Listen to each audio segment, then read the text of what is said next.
Let's go on the minute. Oh.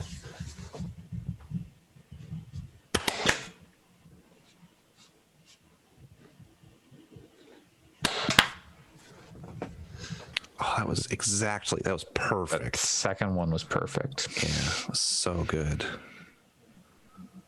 Which is weird because of the lag and stuff, like the chances of that happening. Oh, I'm just talking about on my file. I can see that it was like Oh, well, yeah. perfect 5 seconds. The sound for me, it was perfect. It was, everyone was exactly on. The sound wasn't perfect for me. That's exactly. Yeah, that's what it I'm saying. wasn't It's like that's perfect for weird me because of the either. lag. So like hearing, like totally. for me, I didn't hear like any, like everyone was at the exact same time. So what you're saying is in that exact moment, we should have been playing League of Legends together. Yep. Precisely. We could have piloted some giant we could have piloted 2 Jaegers perfectly. Well, you could have piloted a Jaeger with somebody else perfectly. With any of you. Yeah.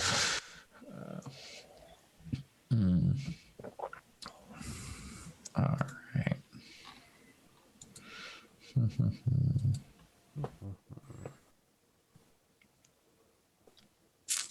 Let's see.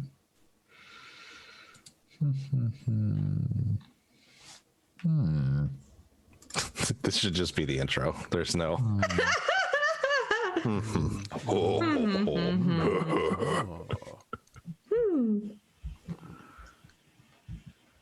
All right, we ready? Yeah. Absolutely. Hello, and welcome to episode 157 of the Gaming Fyx podcast on January 30th, 2021. I'm your host, Andre Cole, aka your partner's favorite One Piece character. I'm joined today by Pat. Oh, you went to me first. I have no idea what my partner's favorite One Piece character would be. Not even a guess. Like Tony Chomper? No, like maybe Nami, but I don't. I have to reread. I'm still only like 50 chapters into rereading One Piece, so I don't have as good a sense as I used to for the characters. All right. It's an easy way out. Allison. I will go with Jamie Lee Curtis's favorite character in One Piece, which is Chopper. Okay, yep, that makes sense. Chopper Gang. And Alex. What's the name of the skeleton with the afro? Is that Brooke? Yeah, Brooke. I can never remember his name. I forgot about Brooke. He's the one who's always like, "Let me see your panties, Nami." Oh, gross. I've never actually thank watched. you. I've never actually watched the show, so I just know he's a skeleton with an afro. Yep. You say he's a skeleton with horny an afro, skeleton. and I was like, "Oh, that's great." And then they make it gross. Well, come on. You had to know he was going to be horny. He's a skeleton with an afro. I mean, oddly enough, he's the one character who can't get a boner. Moving on. Okay. It's January 30th. I'm just, that's ironic, isn't it? It's like, Sure is, Andre. Sure is. No, what else is ironic? I got nothing. Yeah, I don't. What is heavy and iron? I don't know. A traffic jam when you're already late. It's 1,000 spoons when all you need is a knife. Yeah. Tofu. Meeting the skeleton of your dreams and then meeting his beautiful wife. Well, it's a new year. Now there's like more games besides like Hitman. Like we've all played more things than just Hitman. Allison, you weren't here last week. What have you been up to? So I've been up to the game that is living life as an adult person, and and now that I have a job, I'm like, I feel like my time to game has been less, but also I'm just tired now more of the time. So Absolutely. Yeah. So it's like you get home and you're like, oh, okay, I'm home. I can play video games. Just need to eat dinner and I'll be awake. And then you fall asleep. So I am that's where my life has been at. But I have played a little bit of a couple of games.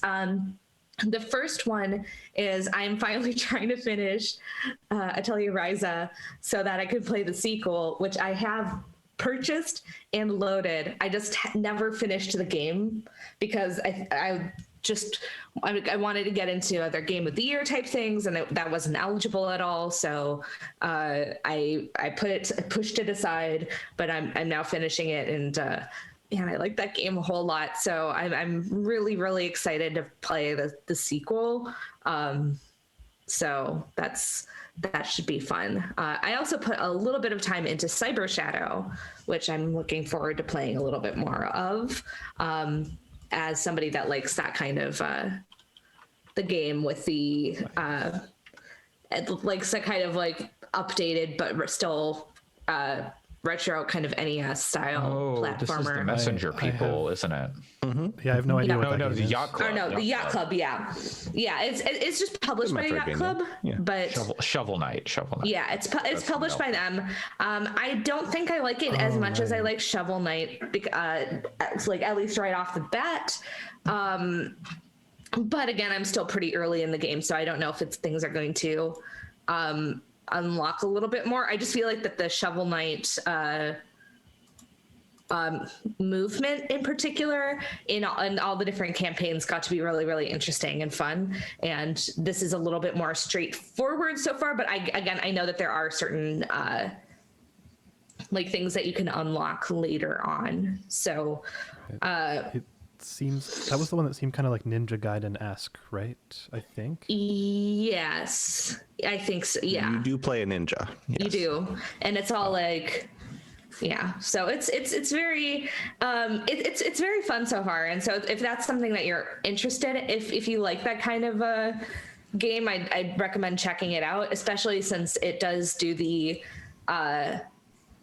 NES style graphics really, really well. Or like it does that kind of aesthetic really, really nicely, and it does a really nice it feels genuinely look like it like the aesthetic is really, really smart and nice. So it's like, yeah, it's just one of those things where I don't feel like I like it as much as I like Shovel Knight, but that is also like the biggest ask for me because I really love Shovel Knight. So I'm like, oh, that's a big thing to get towards because I think Shovel Knight is just about perfect. So I've heard that and this isn't condemnation of this game, but what I've heard is like, if you really like Metroidvanias and you are out of them, this is really good one to pick up. But that like, if you haven't really gone into the genre before, perhaps play Hollow Knight or Shovel Knight or The Messenger even. Like there are other ones from recent memory that maybe are a little more dynamic and have better like game feel, but that this game is like good if you like those kinds of games. Yeah, no, I would totally agree with that, at least from what I've played so far. I think that there's a lot of well, okay, so it's not actually a Metroidvania, but I think it has some of those elements. Though. Action platformer, yeah, not as open and yeah, it's because I was like, oh, I don't think I've gotten to any of the Metroidvania type parts, but it's one of those things where I would definitely recommend that if you wanted like a Metroidvania, that you look into something like Hollow Knight or something different, or if you want that kind of 2D action kind of platformer type game. I mean, I'm all up on the Shovel Knight, plus the whole if you buy the Shovel Knight treasure trove, that has like a really good value considering you get so many different types of games in there, and I feel like all of the campaigns are really solid. So it's mostly that I bought this as a fan of that type of game and was like, okay, let's give this a shot. But you know, I again, like I said, I'm still pretty early on where I'm still kind of learning the game and still things haven't really unfolded as much yet. So it's hard to see where if it'll change that much. But like again, I feel like I don't want to compare it too much to Shovel Knight, but also I feel like I felt kind of like, okay, I saw how special that game was right away. And so it's hard to, so, you know, it might unveil into something more, but I feel like a lot of these games, like something like Shovel Knight or something like Hollow Knight, like you see right away, okay, this is something special. So it's kind of, especially with kind of like a 2D action type game, you kind of want it to have that immediate gratification of, wow, okay, I can see where this game is going to go. But right now it's just kind of like, you know, I jump and I use my sword and that's about it. And it's like well made and it's fine, but it's like, you know, I'm like, okay, but where's the thing that's going to make it something special? So Sure. Back in the day, but you used to only get one of those options. You could jump or you could swing your sword, and now you got both, and you're like, I don't know. Why am I doing this? What's even the point? Yeah, and I think especially if you're somebody who's like, you know, who, like you said, if you've played a bunch of other games and you're looking for a new one, then this is a worthy one. But it's like, if at least right away, it's not something that I'm necessarily going to go, okay, I immediately recommend this to people if it's like, if they want to get into like this type of game. Yeah, I'm looking at it. It looks like it was developed by one person. So yeah, oh yeah, and it like I said, some of the aesthetics is really really good, and it's genuinely like a really neat game. So I don't want it to sound like I'm like disliking the game. I like it a lot so far. It's just that this is like a space where there are so many fantastic games in it. So it's like, sure, it's harder to stand you know what out. I mean? It's hard to stand out for sure. It looks like you've got a little droid, buddy. How are you feeling on the droid? I haven't met him yet, so. What? In the art. Oh, there's like yeah. blue No, dude yeah, on the I've shoulder? met him. He's not there very often. He's Okay. not my favorite of the droids. Like that's why I was like, do I get it? In this game or? No, just in general. Okay. But yeah, no. And like I said, I cannot emphasize enough that I've gotten through a little bit of this game. I've gotten through like one or two bosses, and one of them was actually like really really neat, and that was fun too. Like the design of it is really really well done. But I'll be interested to see, you know, more of this game for sure. All right, nice. Next, let's head over to Alex because Pat and I have something in common to talk about. So we'll get Alex out of the way first. Fair enough.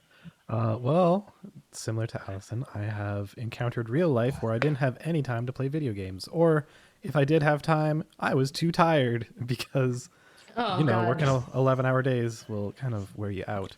We'll take a nap and then fire the missiles. Exactly, and also watch Swifty 5, etc. But I think those were around the same time and the same people, weren't they? Anyways, I don't know. I actually got into some new podcasts this week. I don't know about y'all, but I like to listen to new things. I was like, I don't know about y'all, but I like podcasts. I'm like, yeah, we do too. I don't know. The jury's out on that. We'll see. I do not have the time to listen to new podcasts. I've only got time to make this podcast. Honestly, I mean, relatable though. Yeah, no, I like listen to tons of podcasts. It's kind of my background noise, not while working, but while doing other stuff, like if I'm going out for a run or whatever, and just having a shower or whatever.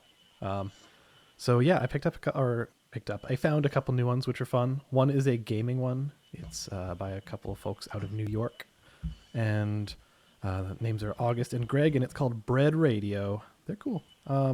Very similar to what we're doing in a lot of ways, just kind of talking about what they're playing, talking about news, talking about life, going off on tangents about absolutely nothing. Dragon fucking. So from what I've heard, there haven't been any dragon fucking, but if we can influence them perhaps we can bring the dragon fucking about. That's our and brand. spread- Nobody else is. Yeah, no, it's Spread that I just want to make sure they're not aping our style. Yeah, we need to. You gotta pay us if you want to talk about that. Yeah, they're already getting like this free publicity here. All right. Well, how about wyvern fucking?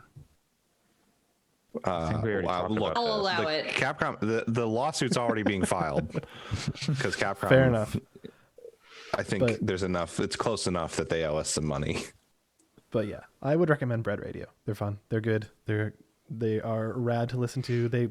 I think they go up every Thursday, so worth a listen. And then the other one is called Do We Like, and it is hosted by a couple named Robin and Eric, and they just have debates. They're like, okay, here's a topic. Do we like it? Like the most recent episode from just a couple days ago, camping. Do we like camping? And it's a debate. American cheese. No.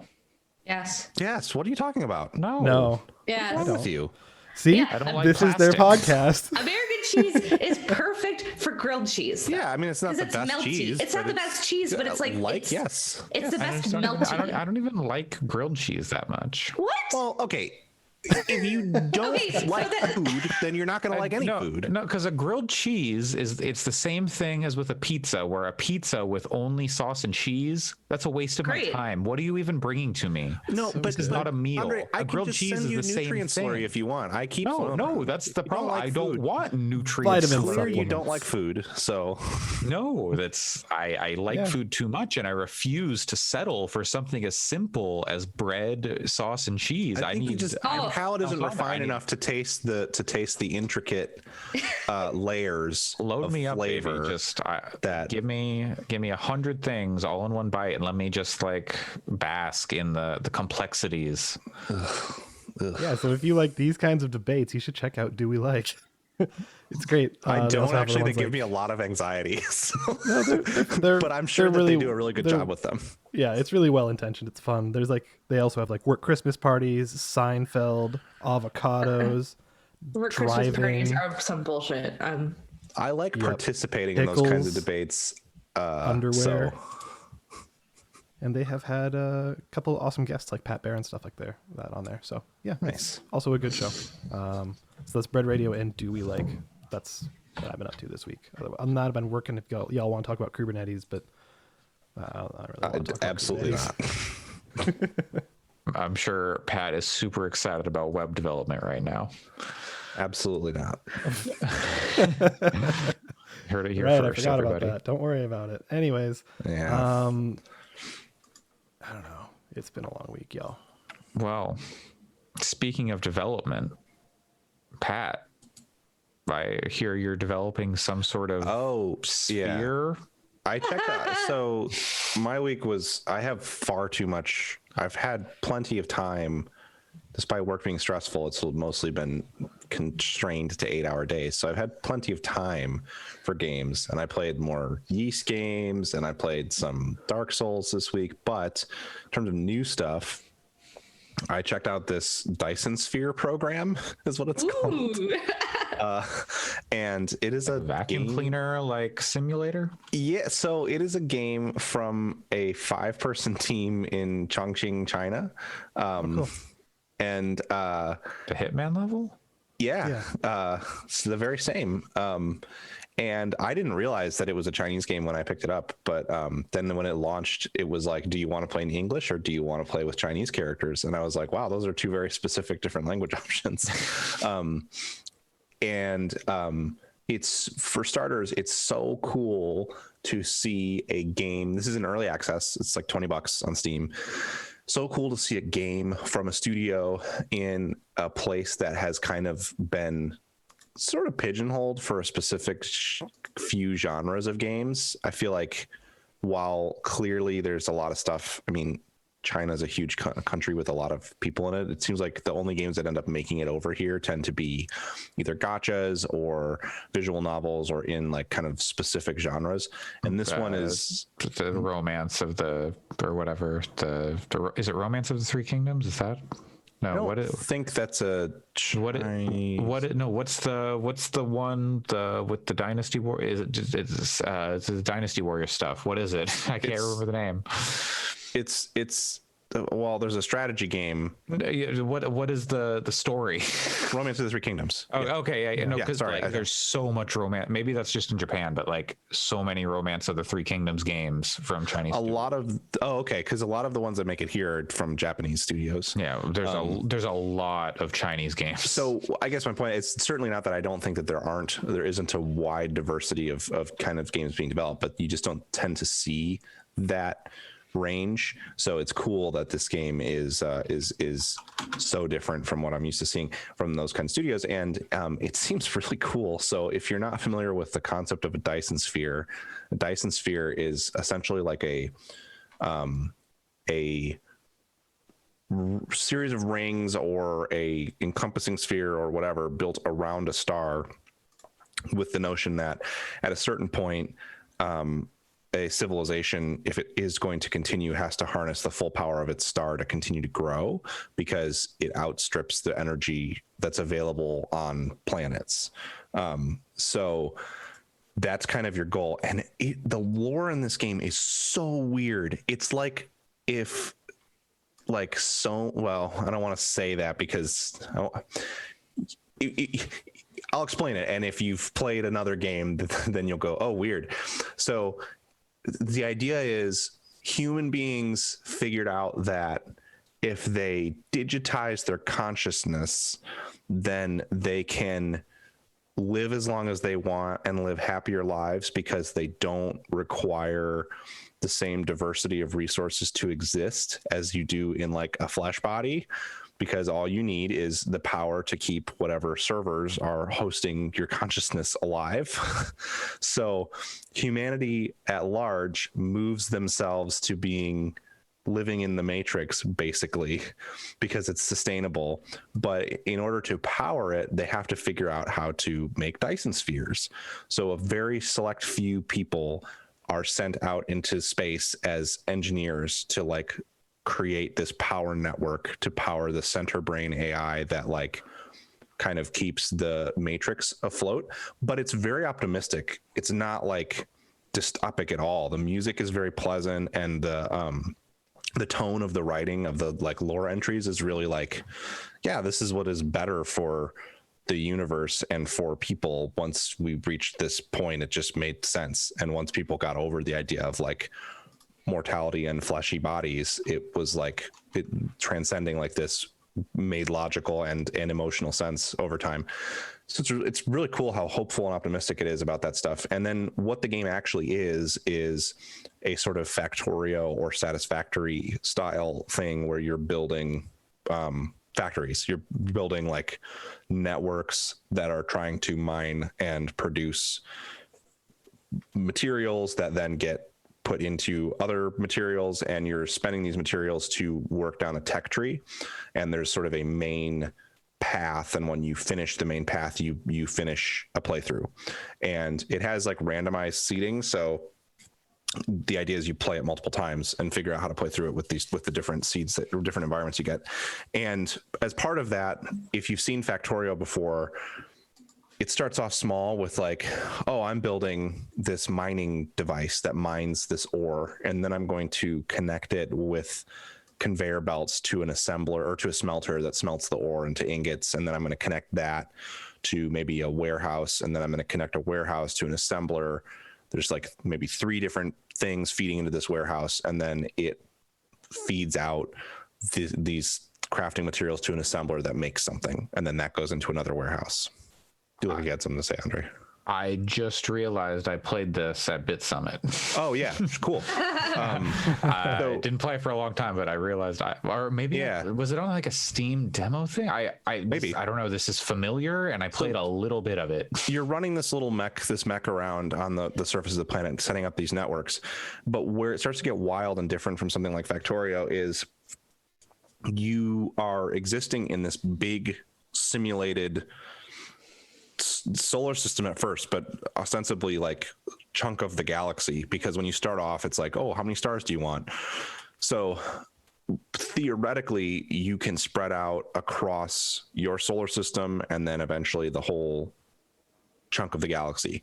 And you can keep playing after you finish the like ultimate goal. So if you want to, you can just keep playing the same universe. And so it almost has a like Kerbal Space Program or No Man's Sky sense to it, where the actions of what you're doing is completely different. But at a certain point, I think the idea, I haven't played far enough in to see this, I think the eventual idea, and it's again in early access, so I don't know how much of this is in the game or how much is planned, but you might need a gas that you can only get from a gas giant. So you have to figure out how to leave your planet and go to a gas giant and set up harvesting of this gas giant, and then figure out how to build a logistics network that combines resources from multiple planets on one place. But it also means that there's things like, I saw one review that was like saying it got dark for a really long time, way longer than I thought it should have, and I didn't understand what was going on.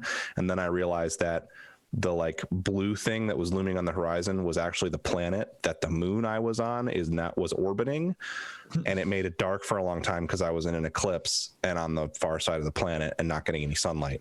So that just has that kind of sense of scale and universe simulation mechanics that you get from something like a Kerbal or a No Man's Sky or whatever. No Man's Sky actually doesn't really do quite the same degree of simulation, but gives you that scale while also being a game about building factories. So the places they can go with it is pretty staggering if they choose to make it super complex, because you could make something like this extraordinarily complex. It already looks complex. If you've played Satisfactory or Factorio before, it's very easy to jump into, and they have a really good tutorial too already built into the game. I've never touched any of those games. Is it purely single player? Because I know that with Factorio that you can get multiplayer going. Yeah, it is single player, which I kind of like, because some friends and I want to play a Satisfactory save together just to see how that goes. But my thinking is Satisfactory, at least since it almost has a Minecraft feel to it, that seems like it would work well. This kind of game, it's more of a top-down sort of isometric-y thing. You can use WASD to walk around your little mech, or you can click. Like, you definitely have a representation in the world, but would be a lot, I think, to try to get multiple people to coordinate with this game, because the building is so fast.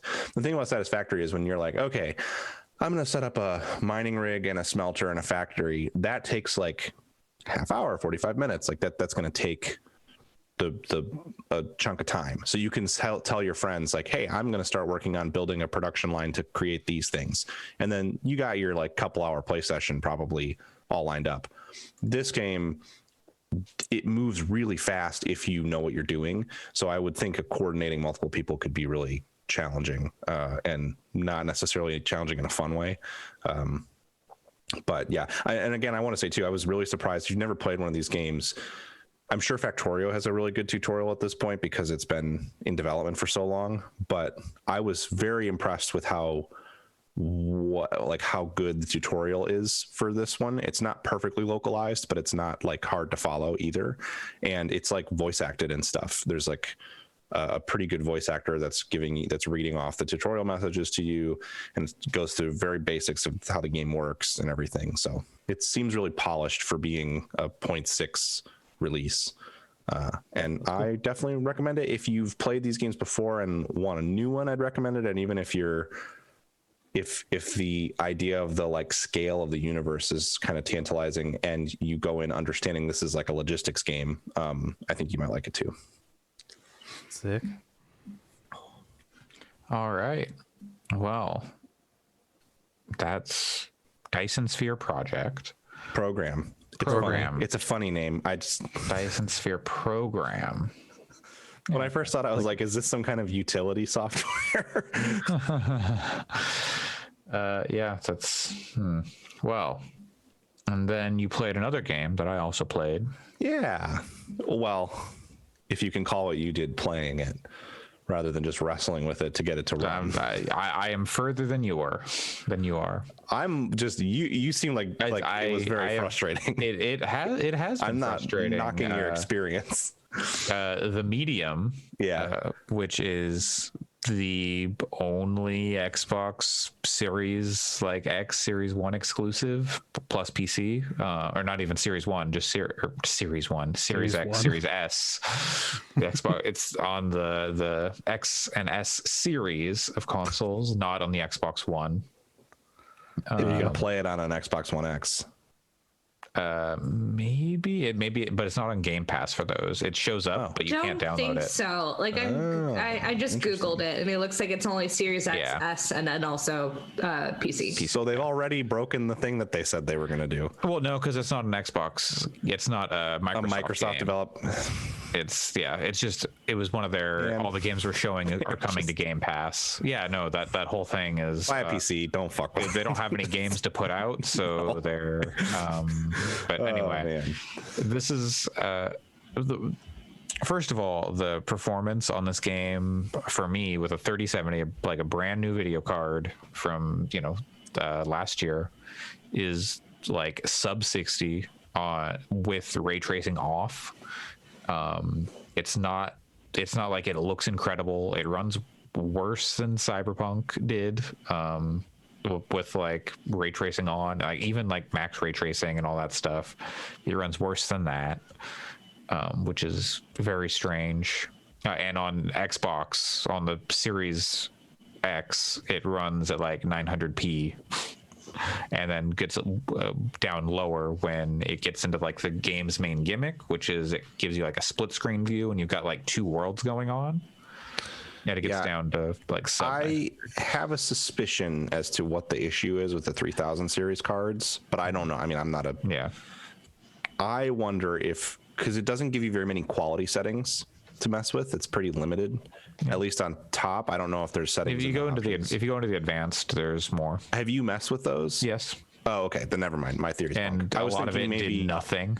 I was thinking maybe if it looks at the fact that you have a 3000 series card, it auto sets some stuff, and it's stuff that is way too much. Because on the flip side, I've been playing with a 2070 Super, and it's been great. I have ray tracing on. It's been holding at 55 to 60 FPS. When it first does the split to show the second environment or whatever, it'll hitch for like a second maybe, but I think that's more of a hard drive thing than it is a card thing. Yeah. So yeah, I don't know. It's weird. It's weird that it doesn't run well on the 3000s because it's great on mine. And my processor's old, so I don't think it's that you're bottlenecked there. Yeah, no, yeah. I'm well above the recommended specs. And like my processor is a year and a half old. My GPU is like not even 6 months old, like 3 months old. Like, what's going on here? But aside from the technical issues, it's so the medium is a new blooper team, not blooper team game, which they're known for their horror games, right? Yep. Layers of Fear, and they made that Blair Witch game that was kind of last year, but the Layers of Fear is pretty widely regarded as one of the better modern horror games. Mm-hmm. And this is another horror game set in Poland in the 1999. It's a millennium coming up fast. President George Clinton. Is it? Do they say George? Yeah, there's a newspaper in the opening apartment that says President George Clinton that talking about like the Berlin Wall fell 10 years ago or whatever. Oh my God. George Clinton? Yeah. Seriously? That would be a very different world. Yes, it would. It'd be Clinton, way funkier. right? Just get like parliament. Let's be honest, it'd be way US better. would be a parliament. Yeah, exactly. It would be a funkadelic parliament. Yes, exactly. I read that newspaper. It didn't register with me. Yeah, I thought that was very funny. It made sense. I was like, wow, that's a good play. But so you're playing as this medium, right? Like she's spirit sensitive. And the way that manifests is sometimes the spirits get real emotive or something, and that kind of pulls her into like another like plane where Yeah. like the spirits exist, but she's also like she's simultaneously existing in like in reality, or you know, like the real world, and then this like spiritual world, and like they kind of map up, but then the the spiritual world is weird and spooky.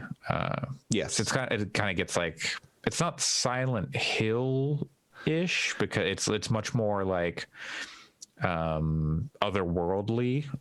Like there's like weird fungus and stuff, but the way that Silent Hill maps onto like the real world when you go into like the demon areas. Yes. And I think tonally there are moments that felt like really, like, I think Silent Hill was probably a pretty strong inspiration for this game, even though I wouldn't say it's like super similar narratively or visually. No, yeah. There's definitely like some spots where you're climbing through kind of debris filled areas in the fog,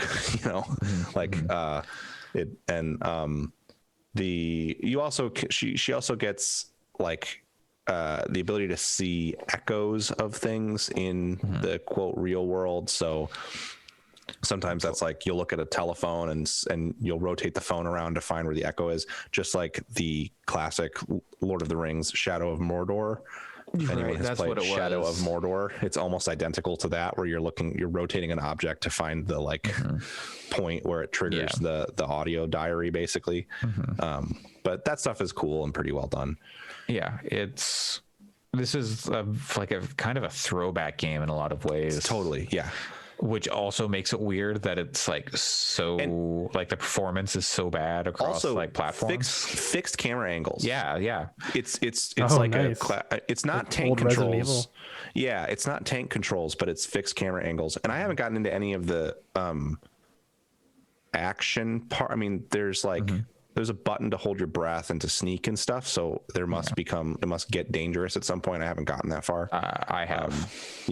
But what I've played so far, for me, I'll say for one, when it's running well and ray tracing is out and the environments actually look pretty outstanding. The character models are whatever. There's some cool art design in the sort of other world. I get the impression that they manifest the ways in which the person died on their body in the other world. Maybe that's not true, but characters will have like there's a character's like missing an arm and has like fungus growing there and stuff. Everyone kind of has like fungus growing on them, and, like in that otherly world. I'm not sure what's up with that, because isn't the first guy like he's got like a head thing, but like you see him and he doesn't have like a smashed head, but funeral they could dress body when people have died. Usually if there's an injury like that, they'll clean it up and use makeup and clay and stuff. Does the soundtrack kind of sound like Incubus because there's fungus among us? Though I actually have a question. I have a question from the chat from one Brock from Damage Boost asking, "Can you pet the cat?" No, you can feed the cat is like, it's not your cat, and so it's very like standoffish, and it's just like you can feed the cat, but you just get an achievement for that. I don't think it actually does anything. Maybe later it does. I don't know. Man, when they get VR support, chase the cat around the apartment and pet it. Hell yeah. I like it. Sounds interesting. Yeah, all of this is to say that the opening bits for me were, I was a little like, okay, I like visually what's happening here. The Otherworld stuff actually reminds me a lot of Remnant from the Ashes, weirdly, which is a game I obviously was a huge fan of. And the early, I think it's like just spooky enough early on where like, it's definitely, it didn't make me not want to play. It wasn't like, oh God, I'm getting jump scared all the time, but it was, the lights go out and your character goes, oh, what's going on upstairs? And you turn around and there's a shadow on the staircase, and it's like, oh, this is spooky, but not like upsetting.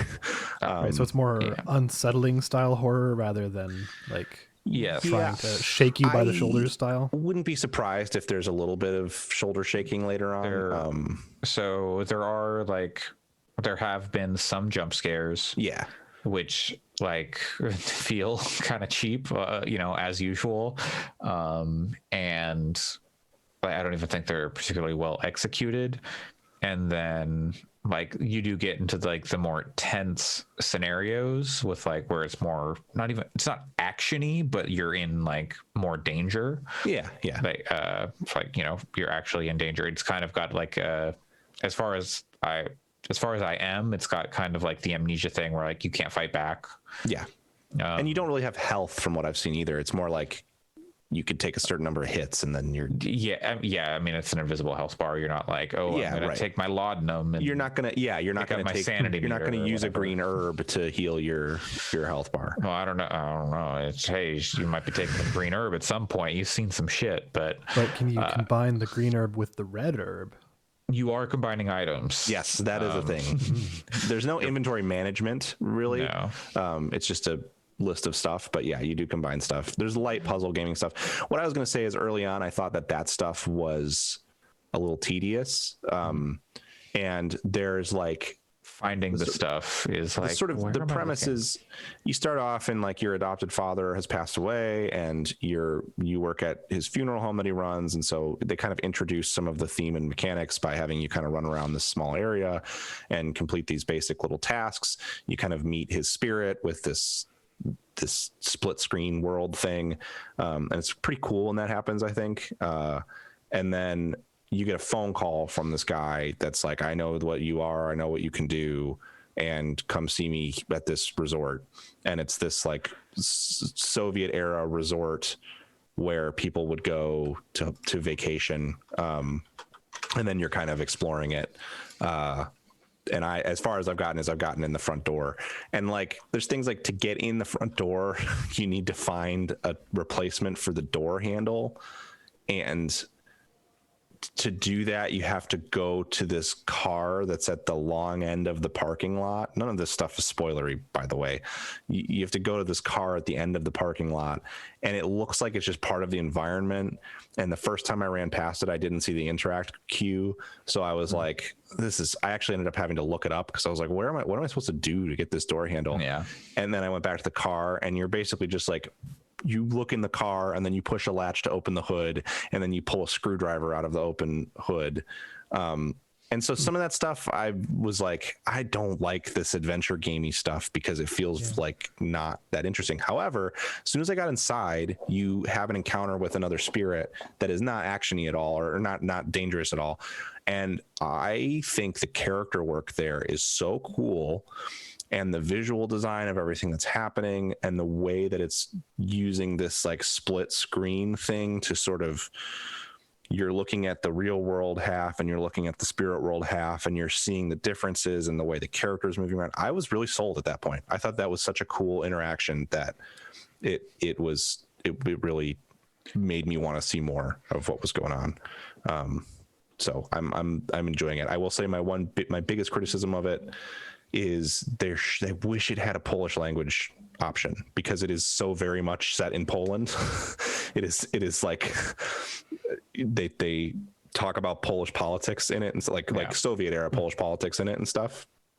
And I am sad that there's a bunch of Polish writing everywhere.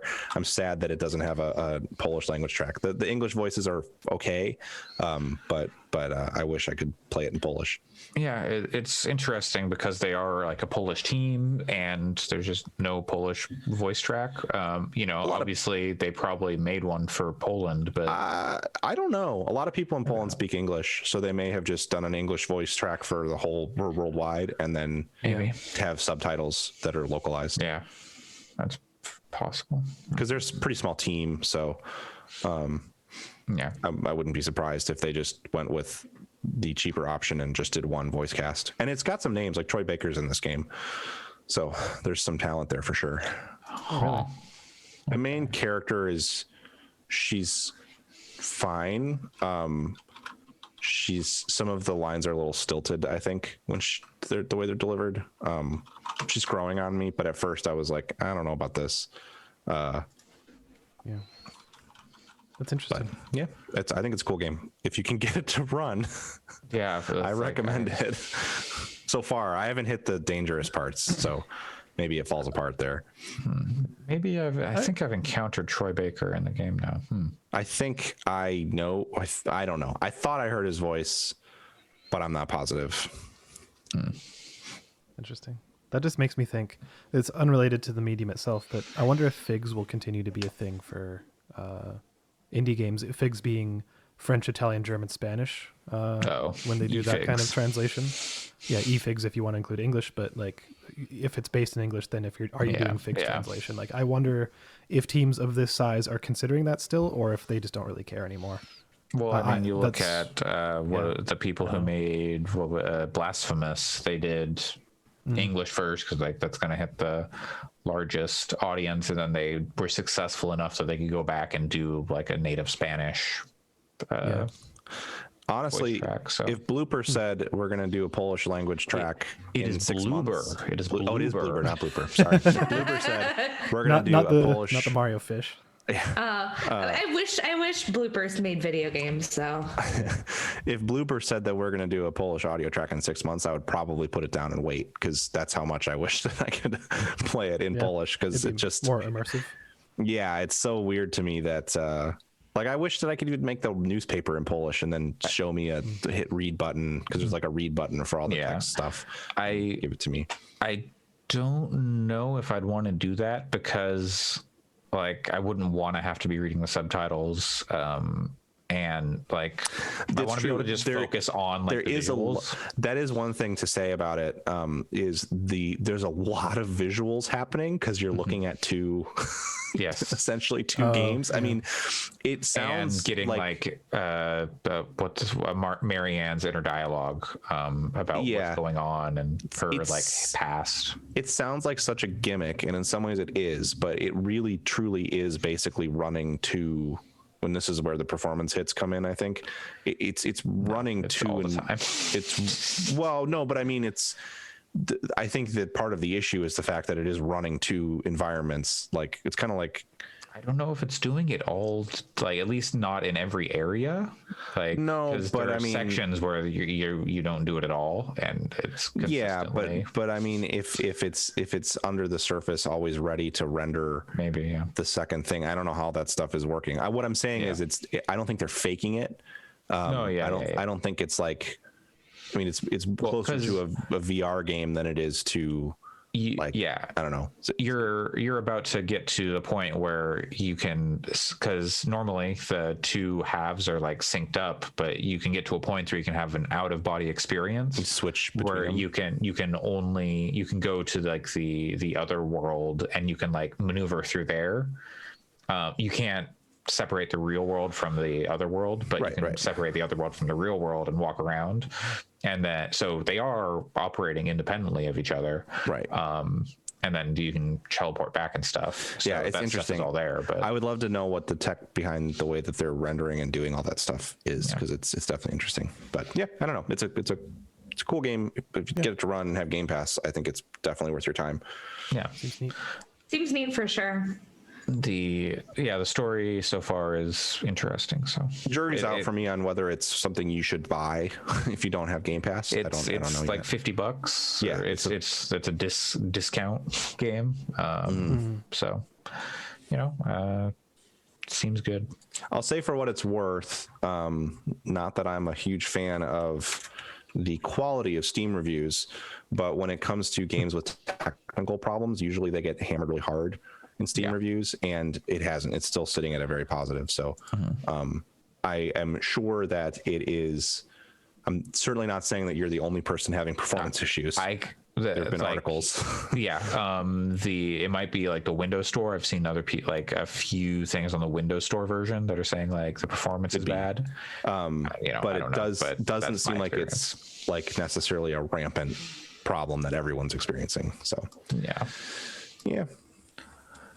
it's playable, but it's not like, I need 120 FPS in this game to get sick 360 headshots. But I'm pretty sensitive. People who know me know I'm pretty sensitive to performance dips, and it hasn't bothered me. So all right, well, that's the medium, and now Microsoft has no other games for the rest of the year. Well, Yeah. Halo's not making it. I think I'm starting to wonder if Halo will ever make it. Well, did you see from IGN, Yes, Bungie announced some new guns in Halo Infinite? Yes. All right. Well, yeah. I played another Game Pass game. I actually played this a couple weeks ago. I haven't finished it, but with Game of the Year, I was like, oh, I'll get into this. But then it became clear that it wasn't like so amazing that I was going to have to put it on my list. But it's a neat little thing. It's called Haven, and I got super enamored with it from the like opening cinematic. So I saw someone post it online and I was like, holy shit, this looks incredible. And you know, good music and like kind of a watercolory, It's very pretty. anime watercolor type intro.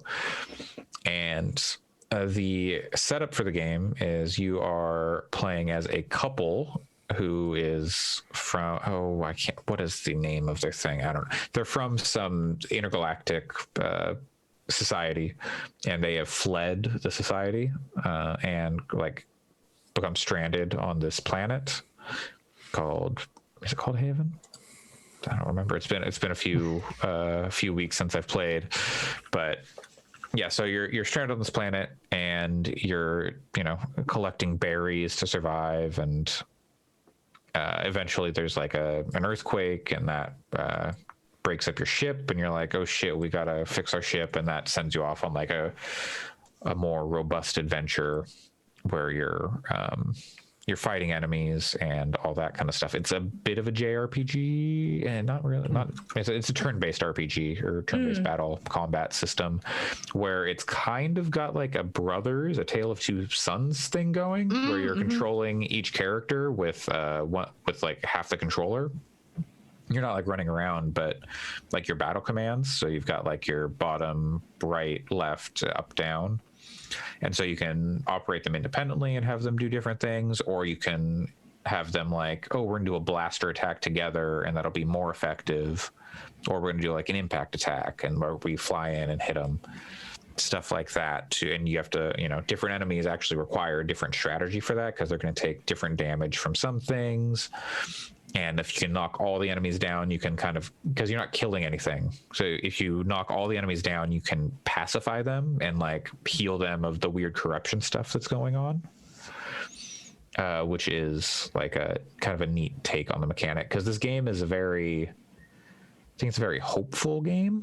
The whole thing is about these two characters' relationship, and like them just being a couple. And it's not like, oh, we're a new couple and we're learning about each other. They're in an established relationship, and you're kind of coming in the middle of it. So they already have like the ways they pick on each other, and they're like, you know, their rhythm and routine. Like the guy's the chef, and he's always having to make the same thing because there's such limited food.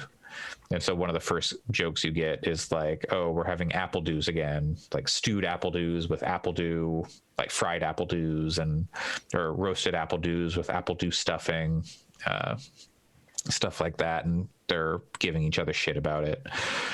And, you know, they have like a sexual relationship. This isn't like a horny game, but there are like references like, references to their sex life. And like, you'll come in post coitus and kind of get like some post coitus talk. Yeah. I know you said that. Post coitus. It's just big, like the control font. It just across the screen. Yeah, they flirt, and then the control font says coitus, and then it's just the screen is dark for 10 seconds, and then it says post coitus. But it's a game. Or that's what like if it's like that? What if it's like these are people and they have like in the libidos. environment, like that Splinter Cell game? Oh. Yeah, it says coitus illuminated in letters above the bed as they go to like woohoo, like in The Sims. And then it like suddenly like it illuminates just the post dot. Yes, exactly. It keeps it. Yeah. It's like a no vacancy sign. Yeah, exactly. Like a no vacancy sign. But the fact is that they actually just have a light over their bed that does that. It's not even like a title. Yeah. No, it's just like that. This is something that like exists in their world that they specifically went out and purchased. Cut this out of this podcast. This is a product that could sell a lot of units. I also love that it's specifically coitus and post-coitus. Yes. The only two states. I mean, what about pre? No. Yeah. Pre, during, post? No, okay. I mean, for this side, it just specifically has to be like just during or post. Like, yeah, sure. Yeah, that's fair. Yeah, it's you're always post coitus unless you're mid coitus. So I guess that makes sense. Yep. Yeah. So this game, like I think it handles the relationship pretty well. I don't know exactly how far in I am or like at what point. better than we would handle it. Hey, I don't know. But it tries to make it like, hey, these are real people. They do weird shit, have their weird jokes. They're not like overly sappy. Sometimes they are, like, some couples are sappy at times and assholes to each other at others. Not assholes, but they're antagonistic at times because they can be, tease each other. But yeah, that paired with the fairly interesting combat system, it seems shallow. Like there's not going to be a ton that changes over time with the combat system. It seems like they like introduce a few new mechanics as it goes, but it seems like basically when you start, that's what you get. And then you kind of like, yeah. You're using like sticks to select abilities. No, so you're using just the D-pad and the face buttons. Okay, cool. It looked like you could do kind of both at the same time. Yes, you can. That's cool. And that so you can cool. charge, like, so if you do like circle and left are like the same ability, and so you charge those up, and that's then you do like a super blast attack, and they'll like charge up and they'll blast together. That's or cool. Yeah. So you like have to think about that, or you're like, okay, I have to have one person shield because then they'll shield for both people, and then this other person can attack. And yeah, so there is strategy to the combat, but it doesn't seem like you're going to add a lot of abilities. Do they ever do like a fusion dance equivalent? Not where I've gotten to. I don't think I want to fuse with my partner. I'm very happy with us being two separate entities. There's like a lot of stuff about like you'll get like jokes about like people using up the hot water, or like the hair, or like the shower not draining because someone's hair is in the drain, stuff like that. It's a neat thing. It's on Game Pass. But I'd say it's worth checking out. Sounds neat. So I don't know why this shook me, but you said they have a shower. For some reason, I just kind of pictured this as being in like ancient times or something like that. But is it kind of like sci-fi future? Yeah, it's sci-fi. They're part of an intergalactic civilization. They ran away. They stole a ship. Okay.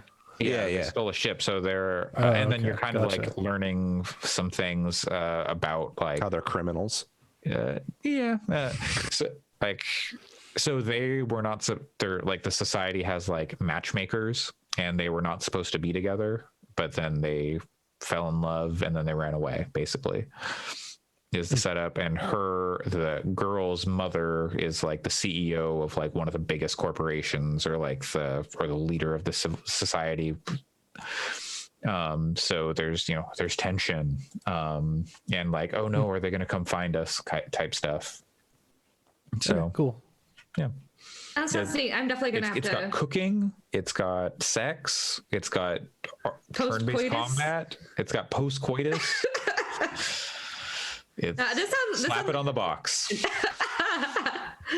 No, this sounds really interesting, and I'm definitely going to have to pick this up at some point because I think it sounds like a fun. Yeah, I think the characters both have like neat character design, and there's like something a bit kind of like Gravity Rush meets Journey. Yes. About like the movement around the world. Gravity Rush is yes.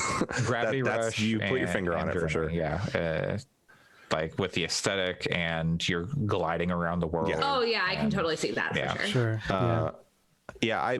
Honestly, the only reason I haven't touched this is because I think the idea of a couple is really cool for a pair for the game, like for being the main characters, but generally I bristle at romance in games usually. Like outside of a few exceptions, that most times I've seen romance attempted, I'm just kind of like so but it's good to hear that the writing is good, because if it is, then it's definitely going to depend on you as a person. It works for me. Like, there are things like, oh, I can see like myself or my relationship in this moment or whatever. And then there are parts where I'm like, oh, that's not me at all, or stuff like that. And you can actually play this co-op where you and you and like a friend or a partner takes like control of one character, you have control of the other. Yeah, or an enemy. And then you do the thing where like the enemies like fuck, and then everyone's like, oh my god. Oh yeah, I got it. Yeah, I've heard the co-op is post-coitus enemies, not great, but I haven't. PCEs.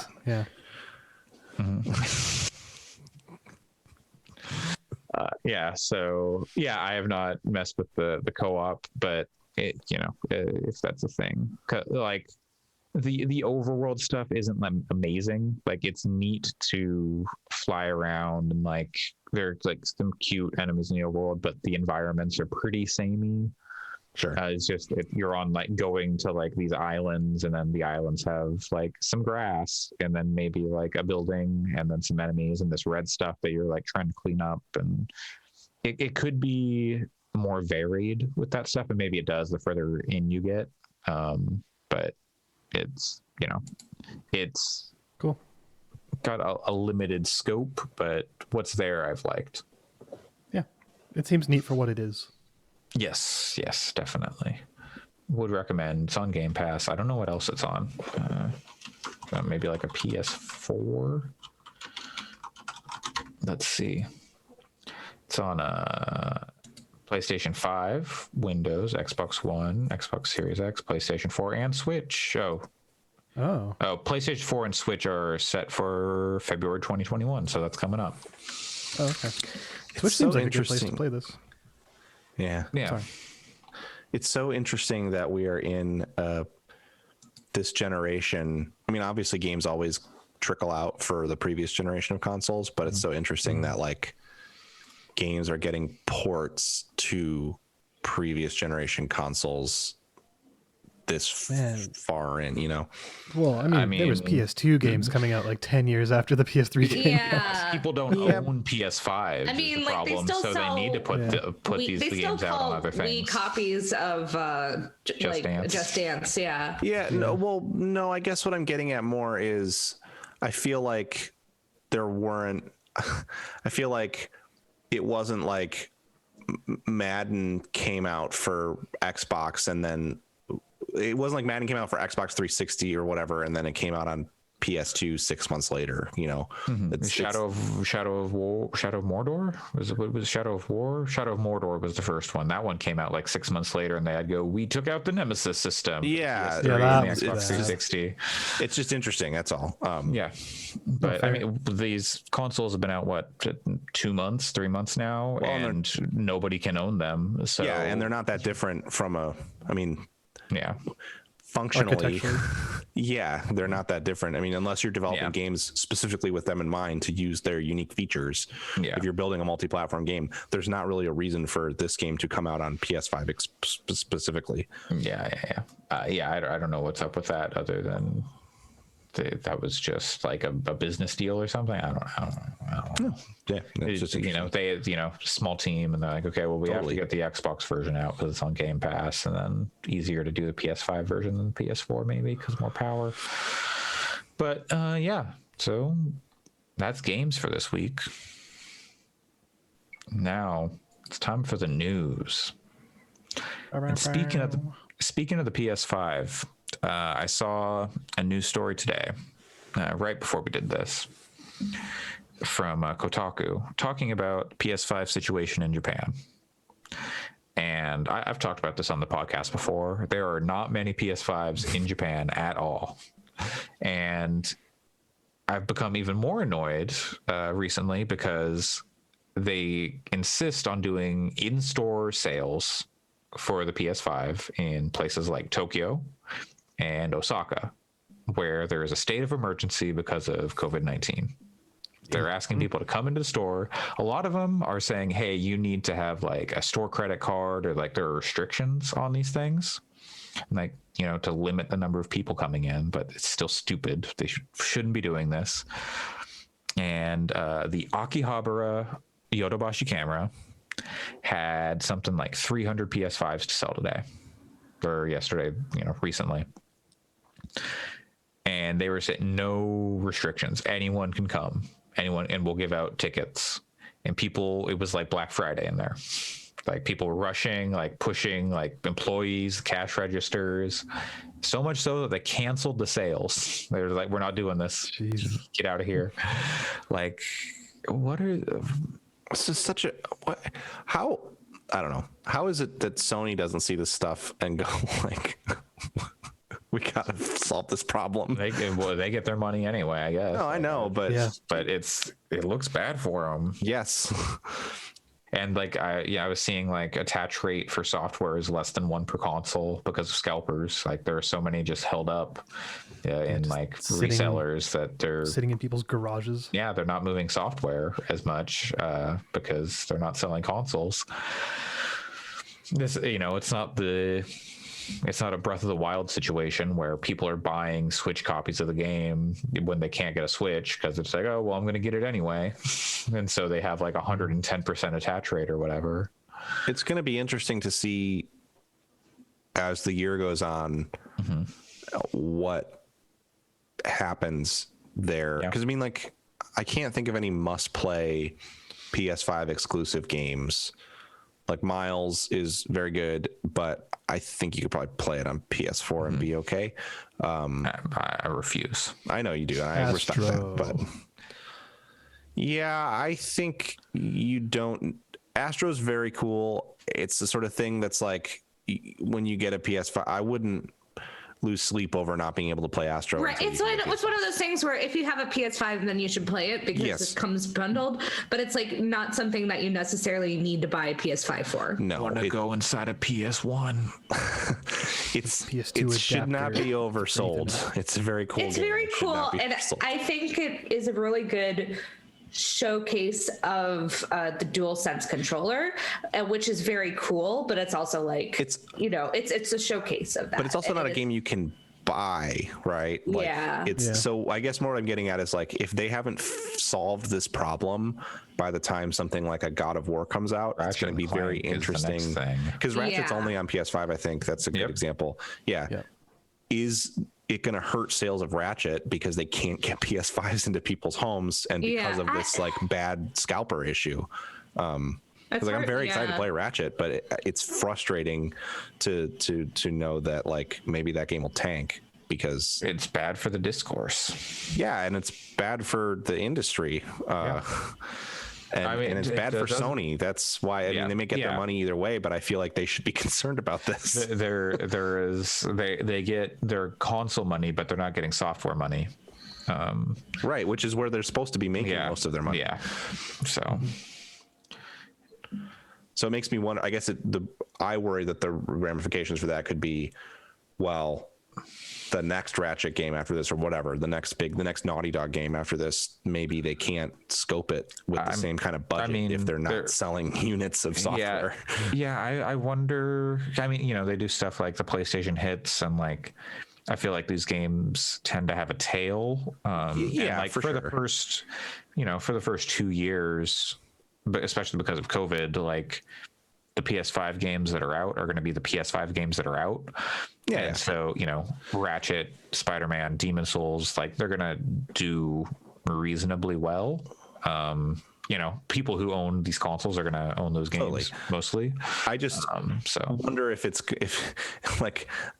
I'm sure they will solve the supply issues this year. I have a confidence that that'll happen, but if it doesn't, it almost becomes a VR-like problem of like, what's the point of me as a non-first party developer pouring resources into making a game for this hardware when there's not enough of an install base to warrant that, and Right. then it also fucks over people like Allison and I who have PS5s, because then we're not getting cool original games. Right. It's like, it's a real problem for everybody involved. So it's like they really have to figure this out, because I mean, If I were Sony, it's way more complicated than this, and this is not realistic. Right. If I were Sony, I'd be like, no more game systems for you retailers.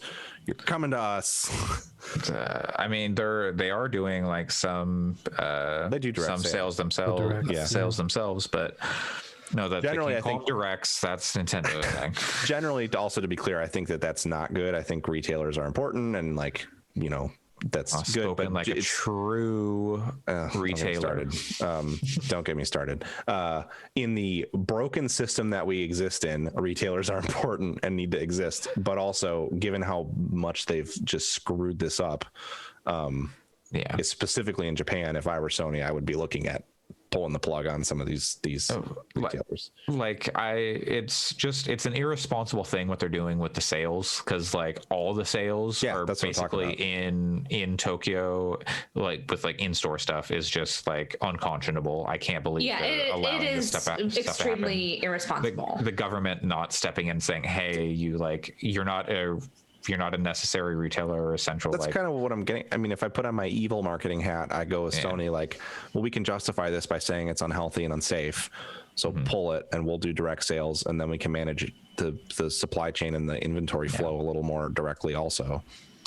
Yeah, it's like I've just gotten to the point like I don't even want to try and go into a store to buy it. No, it's not worth it.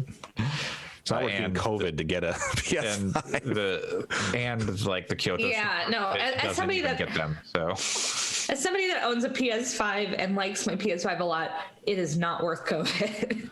Like, but my PC can't play the medium. Your PS5 can't either. yeah. So very specifically, it cannot.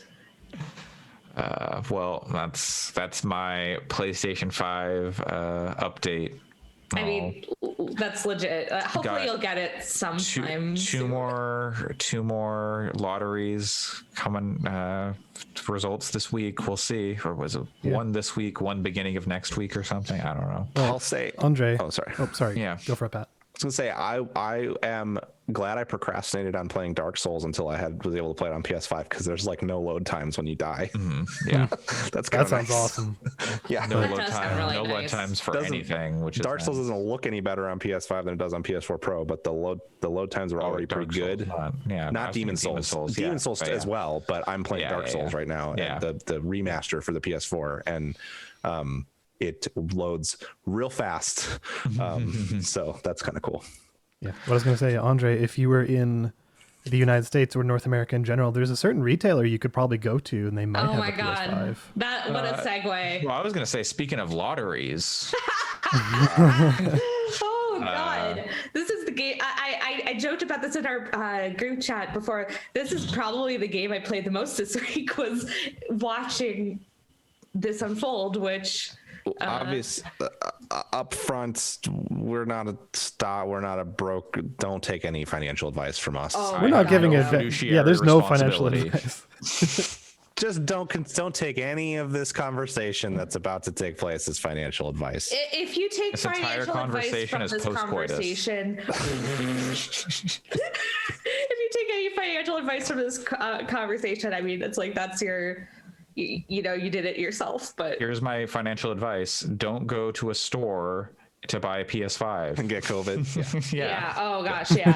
Just fucking wait. Well, till you can although get it. also okay. don't take any medical advice from us either. Listen to your doctor. Follow your local health guidelines. Yeah, if they say go to a store and get COVID, listen to your I'm doctor. going to say with authority, do not go to a store and get COVID. Honestly, But what if your doctor What says I'm to you, Andre? saying. What if the only place to avoid getting COVID is at the store? Oh no. that sounds And like only a if you have a very PS5. terrible dystopian movie where it's like the only place that the disease doesn't Called get Dawn you of the Dead.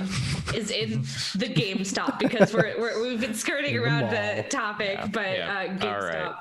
All right. GameStop back in the news this time. It's not something they did.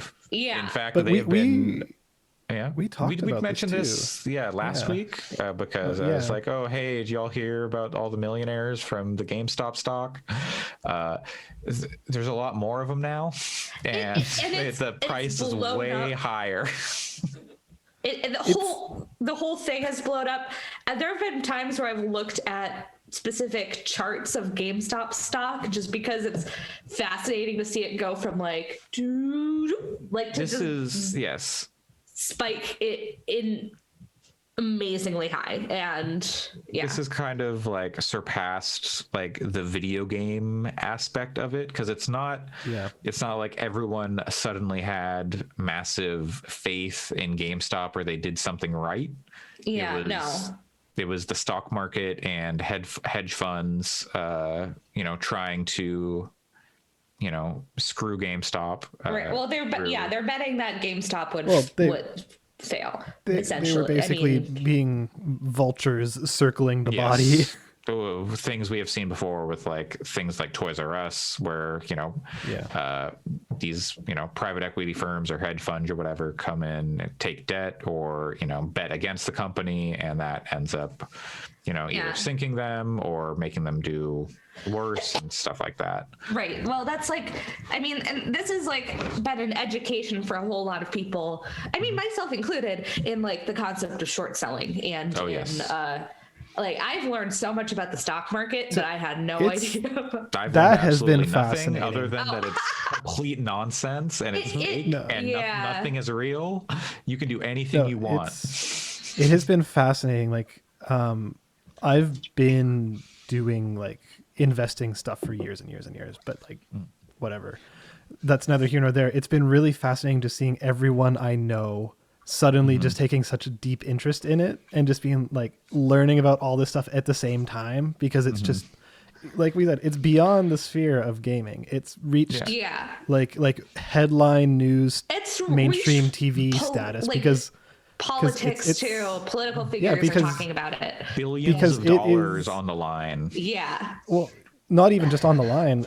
It's already been affected. Like lost. Like Billions of dollars like lost and gained from different people and places, and not to over exaggerate, but like it has the potential of being like one of the biggest financial pieces of news potentially ever, because of just how much it is fucked with the market.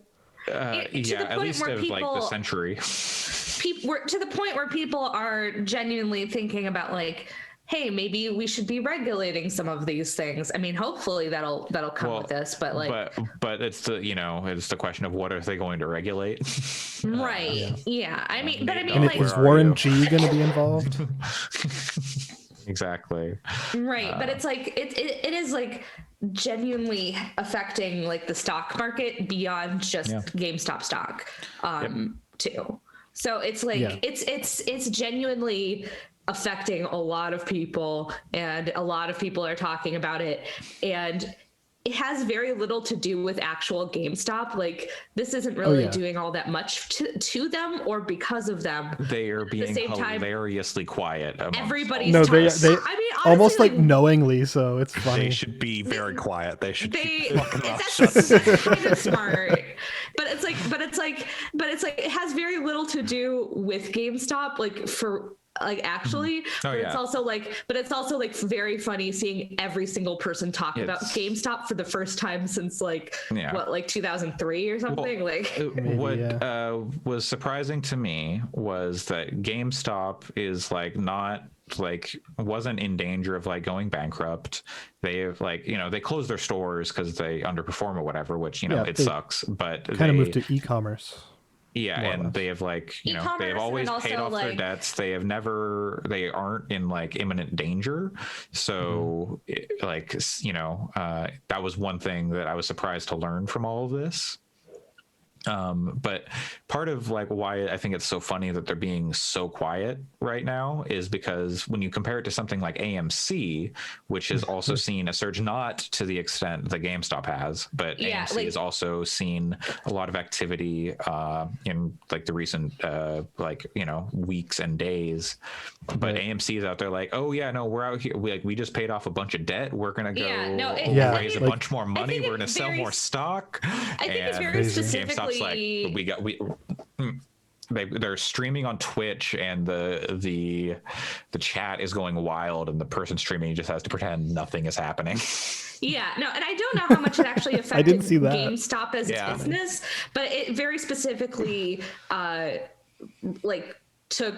got rid of like $600 million of debt from AMC, which like as somebody where I go to in better times, I go to my local AMC theater multiple times a month and I pay for their subscription. I'm like, thank God, because I like the movies, but I mean, it's wild how this is like all turned out. Yeah. And to the point where I think we were all like in our chat, like specifically going like, man, when the market opens, like what's going to happen? It's like, all these people are starting to care about like stuff about like when the market opens. Yep. Yeah. Well, also like part of it is bizarre. like, yeah, it's like what, because like people's hedge funds and like, you know, people's like livelihoods and like the way that the stock market is behaving is not good. Like between the apps and like the brokers and stuff. Yeah. So and politicians are like bipartisan, like what the fuck is going on? Yeah. So it's I'm very important to be aware of what's happening. Right. And like I had previously, like last year, put a little bit of money into Robinhood because I was just like, oh, I should probably learn what stocks are as an adult who, you know, has to deal with money and would like to eventually retire one day. But it's like, but then it's like, oh, now I'm like cashing out of my Robinhood account because this is like, I don't want to deal with any of that anymore. And it's like, it's been really weird to figure out. I think the thing that I found most fascinating are kind of the ancillary stories that have come out of it. Things like people suddenly making lots of money and then paying off vet bills, paying off hospital bills. There was a story this morning about someone in Texas who went to a GameStop with the money they had made, bought a whole bunch of Switches and donated them to a children's hospital. Like, people are actually doing good things with this, which I think is fascinating. And again, especially that is not we are not advising you jump in on this. No, not. Now is Do probably not, the worst time to jump into GameStop stock. But watching those stories has been great.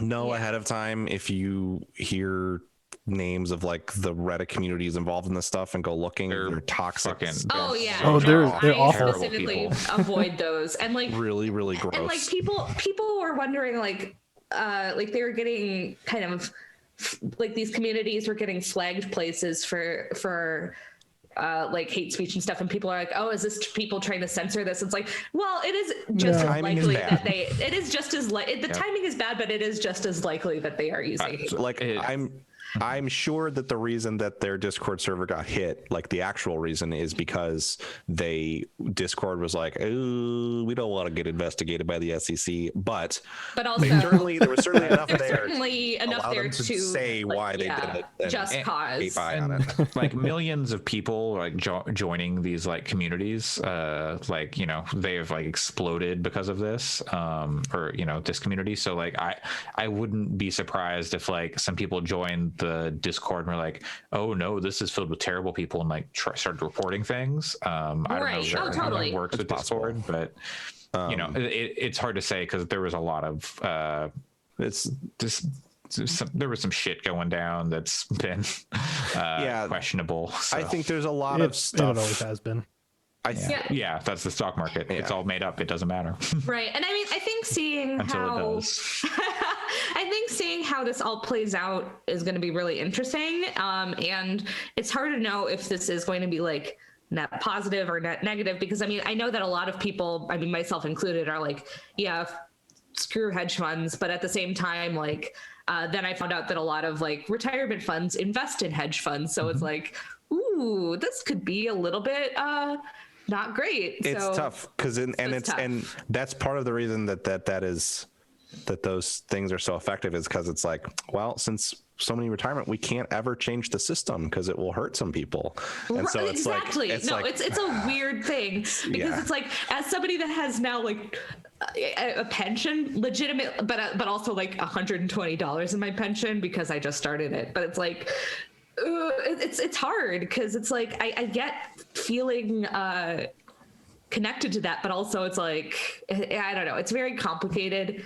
And again, don't take financial advice from us because it is so complicated. Oh, yeah. But it's been wild to just see like GameStop everywhere. Yeah. GameStop being the GameStop, the event horizon of the revolution. Well, it's, you know, Nintendo started this with the stock market last year. Oh yeah. And, yeah. That's not just last year. No, but you know, but I mean, 20 years ago, right? But this is like, you know, last year was the time everyone's like, well, I'm stuck at home. I guess I'm going to get way into turnip stocks. Sure. And now, yeah, and there's all those and websites. everybody, real into real stuff. Everybody running into like other islands, going like, my stock market is good. Some of y'all didn't homeschool in the GameCube era, and it shows. Absolutely not. I was deep in the turnip market because all I had to do was stay home. Long time ago. Well, you should have seen this coming then, Pat. You should have been. Yeah, clearly. You should be on Mars. Yeah, I don't want to go anywhere with Elon Musk. Thank you. Oh God, yeah. What? So is Elon Musk? Is he basically Tom Nook in this scenario? Tom Nook is more so much lovable. better. Yes, Elon Musk is so much worse than Tom Nook. I would much rather hang out with Tom Nook than Elon Musk. No comment. Oh God, but yeah, Elon Musk is more like Wario. I am. We're comparing him to. I mean, Mario is more lovable than Elon. Oh Musk. my God! Wario loves money. At least Wario's funny though. Is he? When he dies. Yeah. Well, okay. I'm gonna back slowly away from that one. not in the Elon Musk sense. Okay, yeah. Just when Wario fucking dies, it's funny. That's true. I lost it. I had a segue, I thought, but now it's American cheese. Good stuff. It's good. Yeah. I don't like it. Tastes like plastic. Yeah. That's not true. Feels like plastic. Well, speaking of messes, Cyberpunk 2077 added their modding tools, and immediately it's back in the news. So I don't want to I want to have sex with Keanu Reeves. Every time I see Cyberpunk 2077 in the news, I'm just like, oh shit, here we go again. But I do think it's important to say if CD Projekt Red thought that by creating a 3D model of Keanu Reeves, people were already not making him fuck, they're out of their minds. Right. Well, that's the thing. It's like, how could you not see that coming? Well, there's one very simple solution to all of this. What you do is you have a mod where you go into a room with Keanu Reeves, it goes dark, and then you have a sign that lights up that says post coitus. I mean, I'm just saying, Death Stranding is out. If Neon, you don't think yeah. that We need to somewhere, learn how to mod so that we can put this into games. someone somewhere has already made some footage of, you know, we get your the Conan scene? O'Brien's and your Keanu Reeveses and your Junji Ito's all. Can we replace the model of Guillermo del Toro in Death Stranding with Keanu Reeves so we can get a shower scene where Norman Reedus is naked in the shower with Guillermo del Toro like real close up in his face, just replace it with Keanu Reeves. And also because of the games, because of the way.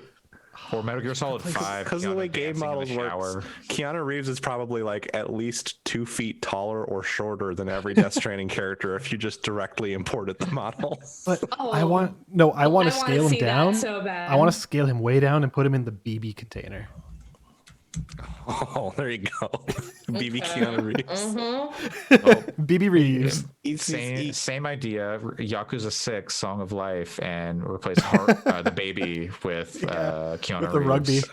rugby. Baby rugby with Keanu Reeves. That'd be so good. Yeah, that'd be. Just imagine though if there's like little BB Keanu Reeves can't speak but can communicate with Norman Reedus, and Norman Reedus like puts his hand up on the glass and it's just like, you're amazing. See Keanu Reeves' ass when he does the breathtaking, little like I guess, go down the it's throat your thing or breathtaking. whatever. God, And every time like you know how BB cries? Maybe it's just Keanu going like, whoa. Or like, I'm in the Matrix or whatever. Like, I don't know. That would be his reaction to the BTs in every scenario. Whoa. Because he knows that even if Normaritas dies and he like breaks out of the BB soup, he's gonna just make it because he's gonna like find a gun on somebody. And even though when people die, they blow up. That shit? Yes. And he'll find a way to creatively not kill them. He'll just kneecap every BT. Like the Terminator in Terminator 2. Got it. Now in Fortnite. So, CD Projekt Red respectfully asked people to not make Keanu Reeves. I don't think their modding tools. I don't think they respectfully asked. I think they banned it. Yeah, but I mean, people are going to mod. There's nothing they can do about it through the official tools, but like people are going to mod other ways and like It's called Source Filmmaker. Yeah,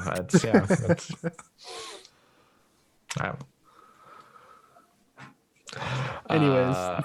Yeah. Apparently, Lego Star Wars: The Skywalker Saga is going to feature 300 playable characters. So excited for this game, including the greatest character to ever be in a Star Wars film, Babu Frick. But is Salacious Crumb playable? That's what I want to know.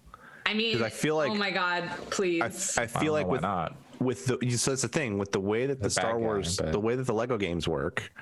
Typically, there's like there will be 300 playable characters. There's probably like 30 different kinds of characters, and then there's like 10 of each of those or whatever. It's like 100 Jedi. That's what I'm saying is like all the Jedi will likely play basically the same. And I'm not condemning it, but what I'm saying is if there's a Babu Frick character, that would imply that they have a type of character that's like little alien kind monster. Of, So Salacious Crumb should be playable. Okay, Pat. Do you think that there is a separate button to make him laugh? Probably. Yes. That's all he does. He just walks around and goes, ah! And you're like, oh god, like game of the year. Allison, you're almost assuredly going to be able to play as BB-8. There's no way that's not in there. Oh yeah, 100%. Yeah, because you can play as R2 in the previous games. I think you could play as BB in Force Awakens Lego. Of course. Oh, that's right. I They would did be make that. shocked if you couldn't do that. Yeah, no, I'm sure you could. I had to look up who Salacious Crumb was. Now I know exactly what you're talking about. Yeah. Totally. The like gestury thing from Jabba's palace. Yeah. I wonder if. Oh no, never mind. Okay. I think Salacious Crumb is dead in canon at this point. Never stopped it. That's not going to stop a Lego game. No, it won't stop the Lego game. I was going to say something else, not related to the Lego game. I'm just excited that they are talking about this game because it had been a long time and they made it sound so cool, like the coolest Lego game ever last year. And then it just kind of quietly faded a little bit, I'm sure, because COVID caused some delays and stuff. Yeah. And I mean, I'd rather just head down and work on it. Yeah, of course. I just wanted to make sure it's still coming because they still say spring this year also. Yeah, it seems really cool. Yeah, it's every time I talk about it with people, they're like, well, I don't really like Lego games because you're just like top down running around. But then when I point out that actually supposedly this one is like a third person behind the back action RPG almost, and not more like a Horizon or Assassin's Creed from what it sounds like. That's really exciting. It is still Traveler's Tales for this video game. Yeah, it is. It is still Traveler's Tales. Cool. Yeah, because like they're a great studio, honestly. So I'm excited. I think that I'm gonna have to buy a second PS5 controller because I'm sure that my partner and I would love to play this game, and that'll be a good place to play it. So. Oh yeah. All right. Well, next up on our news list, Hitman 3 has apparently recouped their development costs in a week.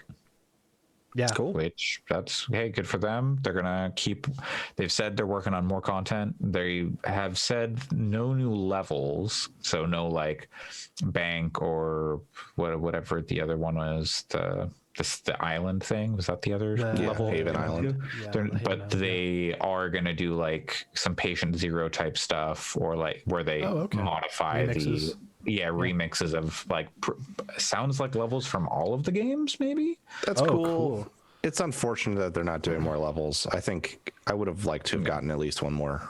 Yeah, yeah. Especially because the Hitman 3 is very good. Having finished it, it's very thin content-wise compared to the prior two. Yes, like very even light. like mission stories, there are much fewer compared to the other games. Things like that. Berlin level is very cool. I'm not sure how much I want to play it over and over and over again compared to stuff like Paris and Sapienza. So when you realize how many people there actually are in that level, it becomes more interesting. But yeah, there is like, okay, like I've kind of figured out what I want to do. Yeah. But there, like that first time you go through, it's hard to tell how much there really is there. I guess overall the environments on their own feel less replayable to me than the previous two entries, and so I think it's disappointing that this is the one that's not going to get more content. Sure. Well, I am going more levels. I just finished going through the first set of levels, like Hitman 1 in Hitman 3, replaying, and those are some good levels. They're really good. Yeah. I'm still annoyed I don't have access to Hitman 2, so I'm just kind of until I get like my free access to Hitman 2.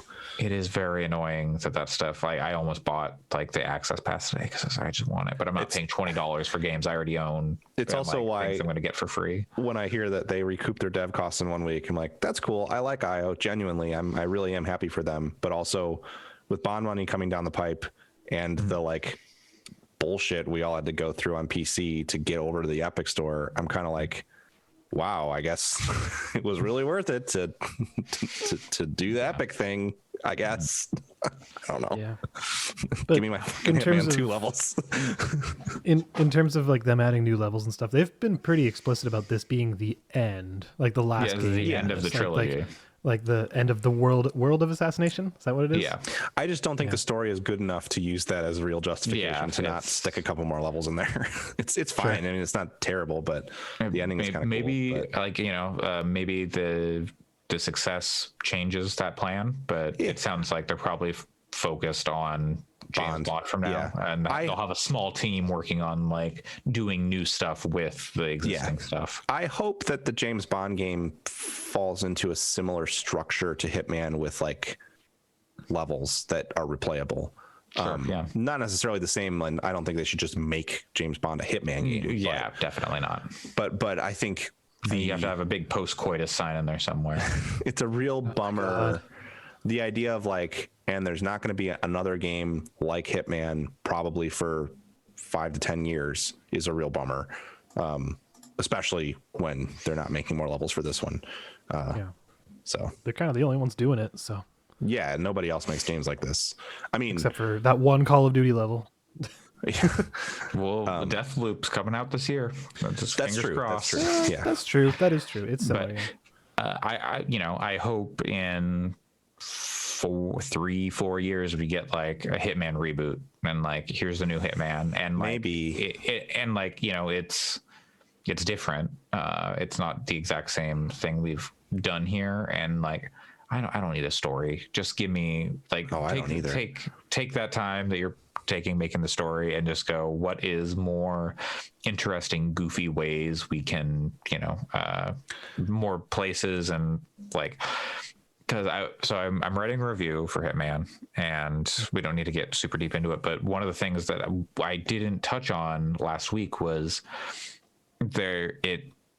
they missed out on some of the stuff that was really great and like funny about the writing and like the disguises of the first two games. Yep. Which was like the Helmut Kruger thing is like, that was like a recurring thing. And it was like Agent 47 looks exactly like Helmut Kruger. So he's like a perfect match for that, like, for that guy. And so when you disguise yourself as him, everyone's like, oh yeah, this is Helmut Kruger. And then there's like the thing in the second game with the tattoo artist. He's like bald and like you kind of look like him, but then you don't have any tattoos. But this guy is like world famous, and he has the one tattoo on the back of his head. But you go into the thing, they're like, I thought you would have more tattoos. Like they acknowledge like it's funny, something's weird here. Yeah. And then in this one, there's a couple times where you're like, someone will be talking to someone and like setting up a thing, and then like you go and you like take them out and you take their clothes, and then you go and like, okay, I go meet with this person 30 seconds later, a minute later, and they don't say anything about it. Or And I, like- completely like like I have no hair. The person you just spoke to had a full head of hair. Yeah. We don't Yeah, look like the anything alike. first, like in the first level, the Dubai level, you get that with Yeah. the assassin dude, right? Yeah, Like the I world think- class. yeah, like yeah, he's yeah. talking to like some guards or whatever. Then Yeah. you choke him out and then take his disguise and you go back and talk to the same guards, and they're just like, Yeah, "Oh and hey, the- how's it and the- going?" Yeah, and the same lady who is supposed to be like, you know, guiding you up and like talking to you. It happens And- at the vineyard too, where you take on, like, you play as like one of the main guys, like fixers, that like you don't really MC. look like him, and clearly everybody. Is it the lawyer? Is that what you're talking about? No. Okay, because the Corvo lawyer at black least guy. is bald. Okay. and the guy sees you and is like, "Oh, hi, Mr. Black," and it's like, you know what he looks like, and they don't look the same. Is it like, I don't know if that was like a conscious choice, like we're not going to acknowledge any of this and we're just going to go forward full ridiculous, but I found myself disappointed by that stuff, to like not even like a wink and a nod that it's like getting ridiculous. Yeah. we just don't care about that anymore, is how I think felt. it's kind of funny how just It they is make kind it of so funny. absurd. They're just like, but yeah, so dumb. I think part of the problem, and we can move on after this, but part of the problem is that my biggest issue with Hitman 3 is that like that vineyard level, for example, is designed around the idea of a character that you know being there who is in the story, and so they don't have the freedom to just make it whatever.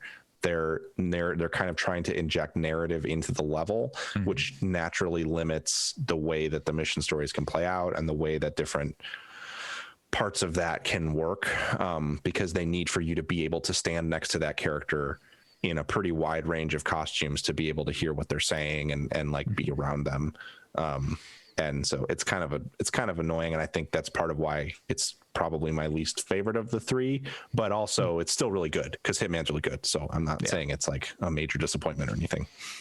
Yeah, it just, there were some interesting choices they made, and they had definitely like a tumultuous time, like from Hitman 1 to Hitman 2 and then to Hitman 3 Loner with like the stuff. last year. And Yeah, and I would rather they try stuff like this to keep it fresh than just make levels forever with no real innovation. like the mechanical stuff they did was like really smart and interesting.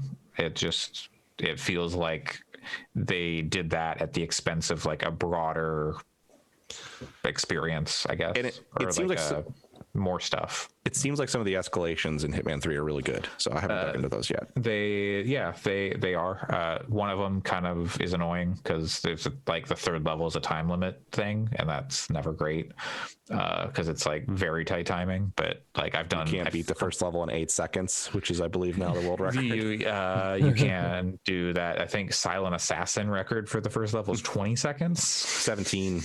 17 now. Okay. Yeah. That's so cool. Very, very silly.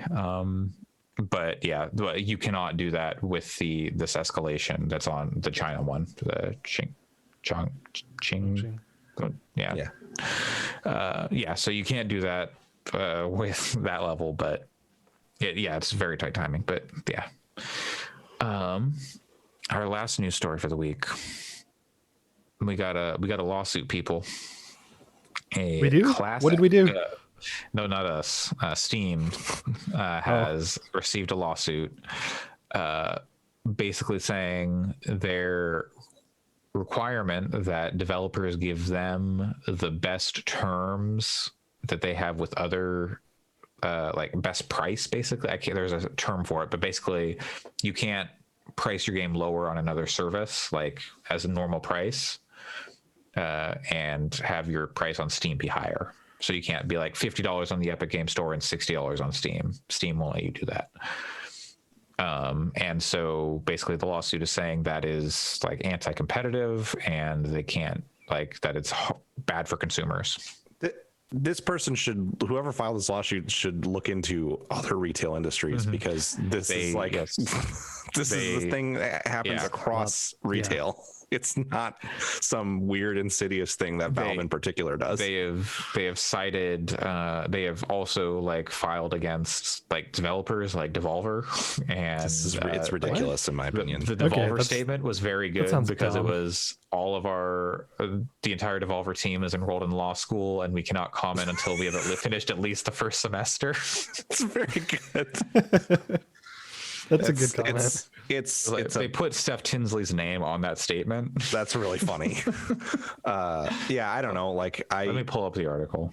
I work in online retail for a completely different industry, and we talk all the time about how like, oh, this website or whatever is selling below the price that they should be selling at, and then you talk to the manufacturer and get them to like make them change the price or say they won't send them anymore. Like it happens in every retail industry. So maybe Valve has more aggressive wording in their actual contracts, but it's agreed pricing is standard. Most favored nations provision in the Steam distribution agreement. But hinders innovation and suppresses output as it acts as an additional barrier to entry by potential rival platforms, and as higher prices lead to less sale of PC games. But whatever. This PC Gamer article goes on to say, like, you know, Hitman 2 or Hitman 3 is a Epic Game Store exclusive. It's still $60. Right. Yeah. That seems pretty. Also, baseless. I feel like the concept of like the level of like they're talking a lot of what they're talking about is like the dominance in the PC market, and I feel like with Epic it's slowly becoming less and less just Steam. Yeah, and PC. So it's like you can compete. I mean, you have to compete on things other than price anyway, because right, it's just not how the industry really works. Like, yeah, I mean, look at places like itch.io. Like, you can find games for free or like $1 there because they're smaller in scale, and that is PC. But Steam, if we're talking purely about AAA games, those are just kind of by default $60 and have been for a long time. Like, that's just kind of the tacit agreement that the industry has come to at this point. So I don't know. I want to see their lawsuit against the PlayStation Store for being the only PlayStation platform store that sells games that like. That's what I mean. You know, that was kind of the thing that came up with the Epic and Apple stuff, was like, Epic suing Apple and Google, and then but Microsoft and Sony were exempt from that, even though it's walled garden. So yeah, but I guess that's what I'm saying, is that they all kind of do it, and technically it's true that the most friendly thing, if we lived in my utopia, the most friendly thing is that we would have no closed platforms. Every platform would be open for development and distribution, and like you wouldn't have to buy anything because everyone would have everything they needed, and everyone could make really fucking awesome games without needing to even worry about money. It would be great. But in the world, in the reality we live in, this stuff is just the way it works. This is the year we get you into Linux, so we can introduce you to apt-get. 2021 is Can I play the medium on Linux? No. Maybe not on Game Pass, but through Steam you probably could. You gotta get was it Wine? Yeah, it's gotta. We Wine can is do not this. an emulator. But doesn't that gets you the games? Isn't that how you play the games in Linux? I don't know. No, that's Wine is an acronym that stands for Wine is not an emulator. Oh, okay. Yeah. Anyway, this is just how the business of gaming. Wait, so it's an acronym within an acronym, because if it's wine and then there's wine, it's wine all the way down. Yeah, there's lots of those in software development. It's very stupid, like PHP. PHP hates PHP. PHP stands for PHP Hypertext Processor. In an industry, anyways, where redundancy is really bad. There's certainly it's all very deliberate. All this, we need to refactor programming. Yep. Okay. from the top down. We're gonna every programming language. We're deleting all of it. Yep. Yes. You look baffled. You look very distressed. I'm looking at my Audacity and I'm looking at the timeline. I know. It's almost like we didn't do a 3-hour podcast. We got another hour. What are we doing? Okay, so yeast origins. Oh, okay. Well, this is gonna call this episode. So, like a solid medium cheddar, anytime you can put that on anything. Like, just a nice slice of that. Maybe even some Swiss. Yeah. Like you can put some Swiss on anything. I'm not down personally. I'm an extra sharp guy. You are an extra sharp guy, Pat. We know. I agree. Thank you. Swiss is good with certain things. Yeah, totally. And in compliment to other cheeses, if you do like Swiss and provolone, it's great. I mean, and also like I say this, I'm not saying like that American cheese is the best cheese. It's like by far not the best cheese. No. It is just like it has its uses. I'd even be willing to say that it is the no, maybe not. Well, it's one of the least good cheeses. Let's put it that way. Absolutely, but it's still good because it's cheese. Yes, exactly. Yeah. Well, it's kind of not cheese. It's like a cultured dairy product. But yeah.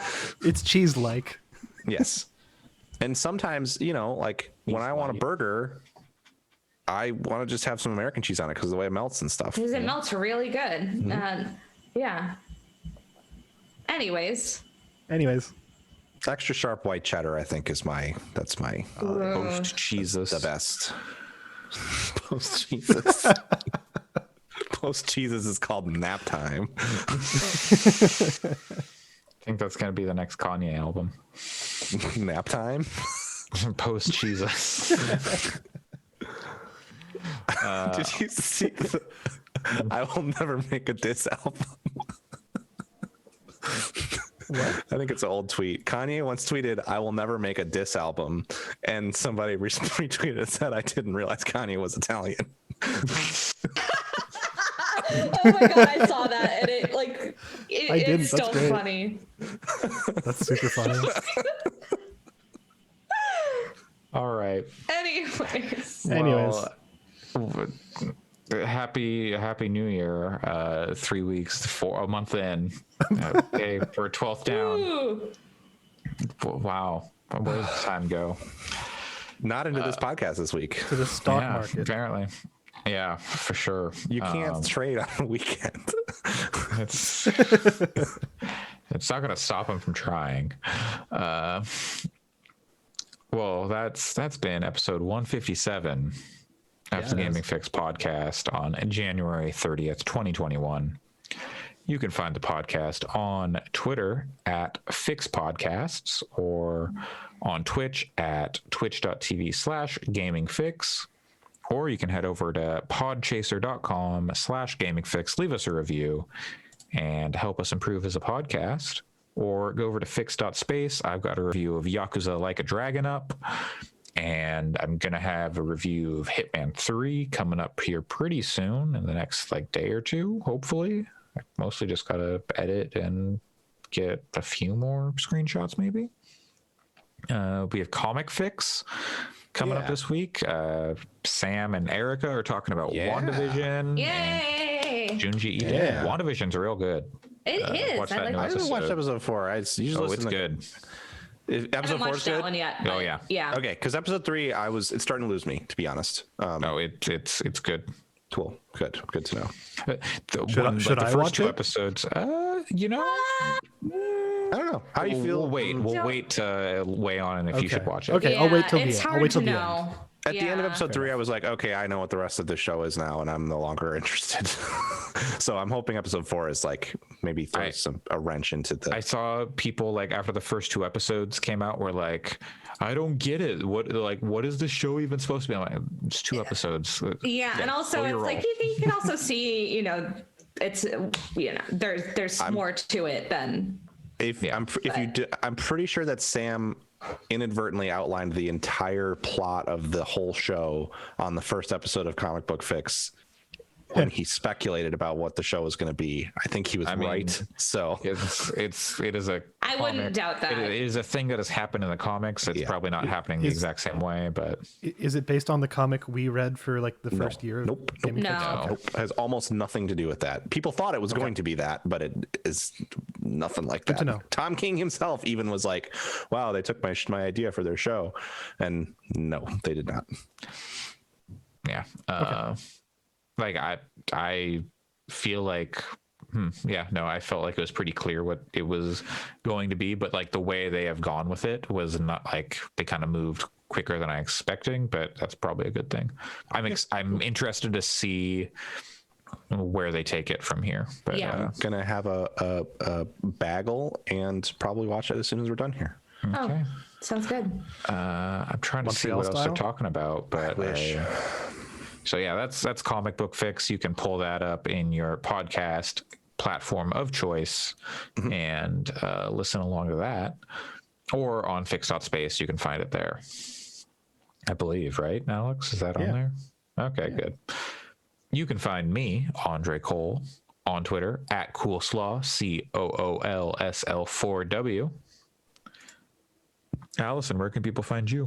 You can find me on Twitter at WRITERSERENYTY. And Pat? You can find me at PJC Plays. And Alex, where can people find you? We had an episode of Coding Fix that came out last week, so there, I guess. All about QA. All about QA. All right. Next Q&A. one is going to be really dense. Next episode, I should say, of Coding Fix. It's going to be really dense. Okay. Very way to sell it. No, as in it's going to be a lot of information. Yeah, I'm sure. We just got into it with all that talk about. I hope it's just an episode of breaking down. Burning things to the ground. No, breaking down Acronyms. Acronyms within acronyms in coding. Yeah, look, just do a Google for like recursive acronyms in coding. There's a lot of really stupid ones. I'd rather listen to an episode of Coding Fix about it. Yeah, fair. That's going to do it. Thanks for joining me, everybody. Stay wet, gamers. Wow, it's been a long time. I always forget. I didn't forget today. It's not even on the list. Damn. Bye, guys. I remembered. Okay, bye. Hey.